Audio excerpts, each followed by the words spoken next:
এই বাড়িটি কিন্তু সম্পূর্ণভাবে ডুবে আছে এবং আজকে বেশ কয়েকদিন ধরে কিন্তু ডুবে আছে। সড়কের পাশে একদম কাছাকাছি অবস্থা মানুষ যারা কিন্তু এলাকায় ডুবে আছেন, আমরা সেটা কিন্তু দেখানোর চেষ্টা করছি।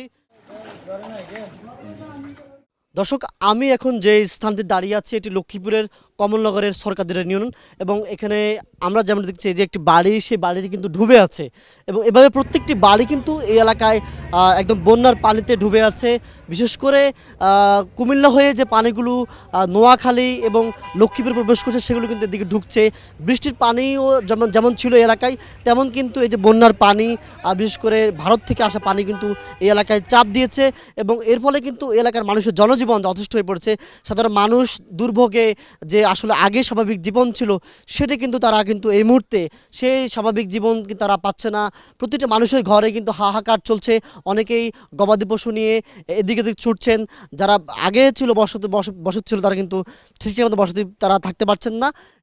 একটি ঘর কিন্তু এই মুহূর্তে ডুবে যে মানুষের বিছানা ছিল সেখানে কিন্তু এই মুহূর্তে কিন্তু সেই অবস্থায় নেই। আগে যারা ঘুমাতেন তারা কিন্তু ঘুমাতে পারছেন না এবং আপনাদের দেখানোর চেষ্টা করছি যেখানে আসলে মানুষ বসে ভাত খেত, যেখানে রান্না হতো, যেখানে ঘুমাতো, সেই জায়গাগুলো কিন্তু এখন পানির নিচে একদম আমরা দেখানোর চেষ্টা করছি এবং পুরো ঘর যে ছোট্ট একটি ঘর যেখানে স্বপ্নের বসবাস ছিল মানুষের, সেই ঘর কিন্তু এখন এই মুহূর্তে পানির নিচে এবং এখানে যারা ছিলেন তারা কিন্তু অন্যত্র আশ্রয় চলে গেছেন। এখানে পানি বেশি হয়েছে এই কারণে চলে গেছে, পানি উঠতেছে আর বাড়তেছে।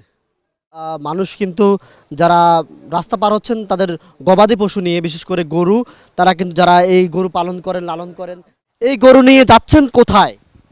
আমরা উঁচুর দিকে যাইতেছি, কোথায় যাইলে পাবো ভালো জায়গা, উঁচু জায়গা, ওইদিকে যাইতেছি আর কি। কি সমস্যা আসলে এই মুহূর্তে? সমস্যা হলো বন্যার পানি উঠে এমন অবস্থা হয়ে গেছে, কোনো বাঁচার মতো চলার মতো সবগুলো বন্ধ হয়ে গেছে এবং ঘরে থাকা সম্ভব নয়। লক্ষ্মীপুরে প্রায় 6 লাখ মানুষ এই মুহূর্তে পানিবন্দী অবস্থায় রয়েছেন এবং সেটি কিন্তু আপনাদের দেখানোর চেষ্টা করছি। এই যে একটি ভিটে, ঘরের ভিটে, সেটি কিন্তু ডুবে যাচ্ছে। ডুবে যাওয়ার পরে কিন্তু এখানে যারা স্থানীয় বাসিন্দা রয়েছেন তারা খুব আতঙ্কে আছেন কখন আসলে ঘরটি ভেঙে যায়। ঘরটি ভাঙার পরপরে কিন্তু তাদের জনজীবন অসুস্থ হয়ে পড়বে।